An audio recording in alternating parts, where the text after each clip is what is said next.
Morning, people!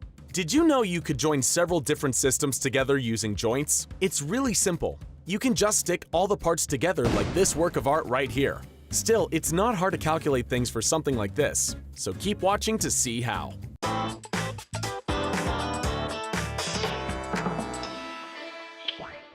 Let's do a quick recap. So we can use a hinge joint like this one to connect two members, making this a binary joint. Binary since this little piece is able to receive forces in both the X and Y direction. However, it can rotate with the best of them. This information is going to be really important in just a bit when we take a closer look at a system made up of multiple parts.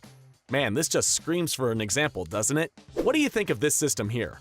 Nice, huh? Now, if we want to analyze this system, we can break it up into two component systems. To do so, we divide it at the joint. Let's call the section to the left of the joint System A, and the section to the right we'll just call Jerry. You thought I was going to say System B, didn't you? Come on, I'm not that predictable. So let's separate the two systems. What we're dealing with here is basically a free body diagram. And with free body diagrams, remember that whenever we remove an object, we still have to draw in the forces.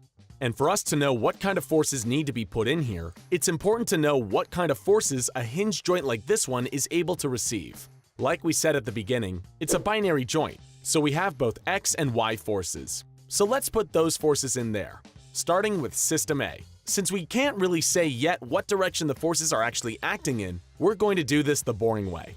Which means we're just going to put them in the positive direction only. So how does this look with our friend Jerry? Almost the same, but there's one important difference. The same forces we drew acting on System A also need to be acting on Jerry at the joint, with a slight difference that they have to be acting in the opposite direction. And now we're ready. Now we can analyze each system separately, calculating the force and torque equilibrium in each of the two systems on its own. This means you can focus on what you need to without having to lug around the entire system with you the whole time. Okay, so remember, systems can be neatly divided at the joints and broken up into component systems. Keep in mind that hinge joints are binary. They receive and transmit forces in the X and Y direction, but not torque. And finally, we need to remember that the force acting on the component systems at the joint need to be shown as acting in the opposite direction from one another. This is a really useful tool, folks. If you don't have this trick down, it can mean the difference between a problem that takes a quick 2 minutes and one that takes 15 minutes and a whole lot of frustration. And we really want to spare you the frustration. So go ahead and practice this stuff till it sinks in and stays there. Take care, people, and have at it.